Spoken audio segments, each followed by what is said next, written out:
Sparks are flying, passion strong.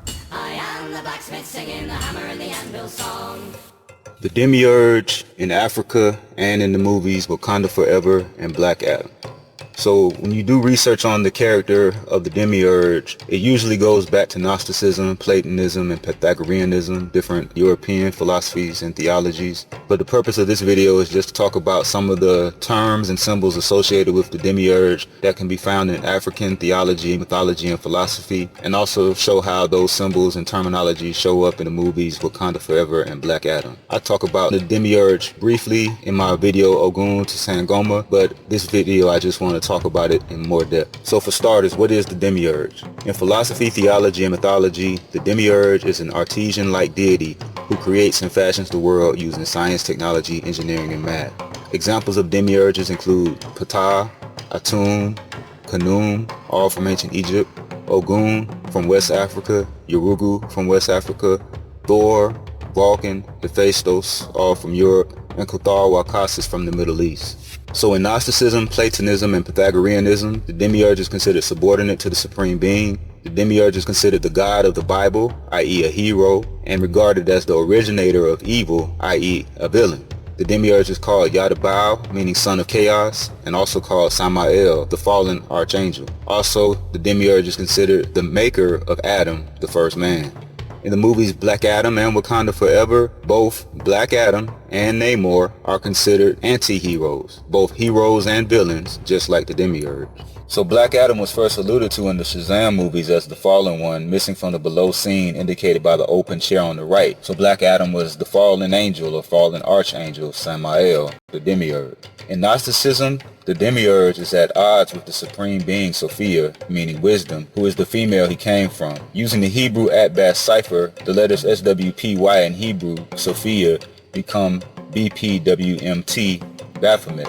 Baphomet is also called Samael, and Baphomet is called the Sabbatic goat, and goat is an approximation of Grand Architect of the Universe, another Demiurge figure. In the movies, Black Adam is at odds with Sabbac, the goat-horned, red-skinned being with an inverted pentagram on his chest, just like Baphomet. In Gnosticism, the Demiurge is called the Leontocephaline, meaning the lion-faced or lion-headed, and is depicted with the head of a lion and the body of a serpent, or with a human body entwined by a serpent. If we read the excerpt from the book, The Mystical and Magical System of the AA on the right, it says the lion-headed serpent is a Gnostic gem representing the same principles as the letter Teth, a solar lion serpent, balancing the reciprocal powers of the sun and the moon.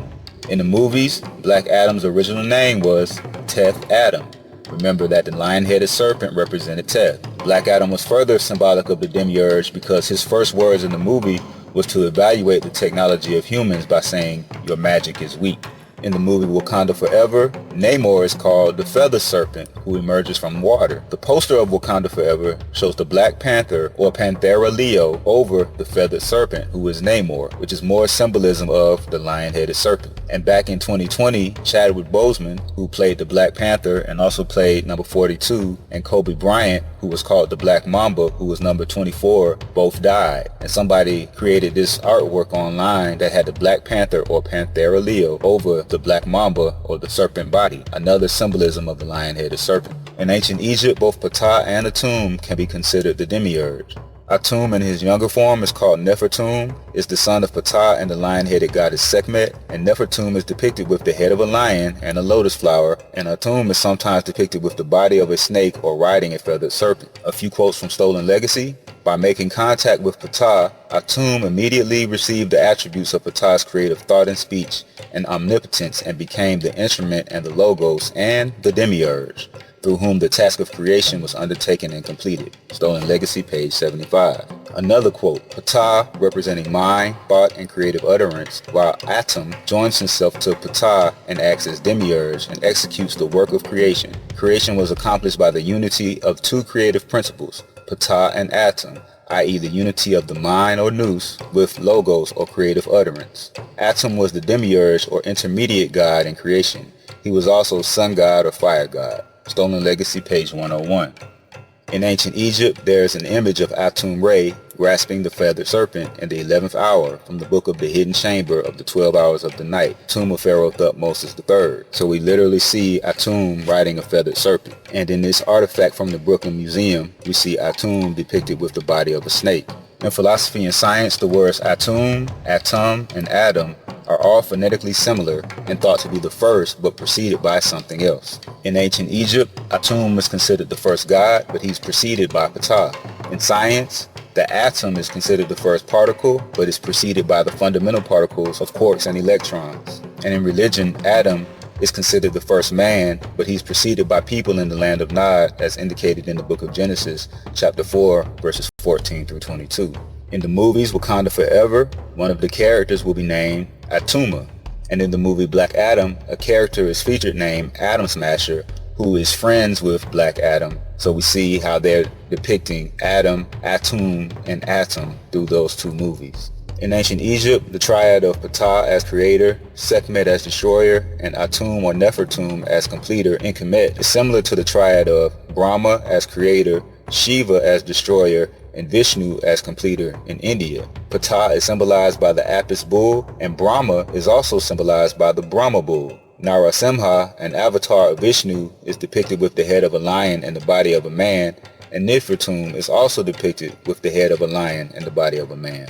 In ancient Egypt, Ptah was symbolized as the primordial mound or primordial rock, and the herald of Ptah was the Apis bull, who was believed to have been conceived by a lightning bolt from the heavens. In the movies, Black Adam is portrayed by the Rock, whose symbol is the Brahma bull and now a lightning bolt. In ancient Egypt, the Apis bull and the dying and rising deity Asar, who was called Kim-Ur or the Great Black, were combined to form the deity Serapis to the Greeks, and the son of Asar was Heru. In the movies, Teth Adam died and was resurrected as Black Adam, and the name of his son was Harut. In ancient Egypt, Ptah had two wives, the lion-headed Sekhmet and the cat-headed Bast, and Bast is depicted in ancient Egyptian iconography fighting the primordial serpent Apep.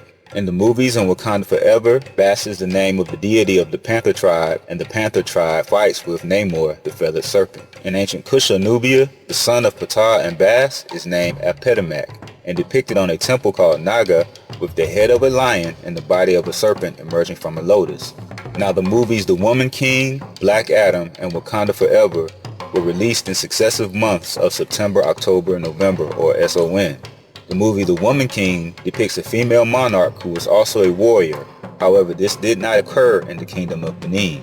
However, in ancient Kush, the home of the lion-headed serpent Apedemak, there were several female warriors who were also called monarchs or Kandakis, Amanarinas, Amani Shaketo, and Amani Tori.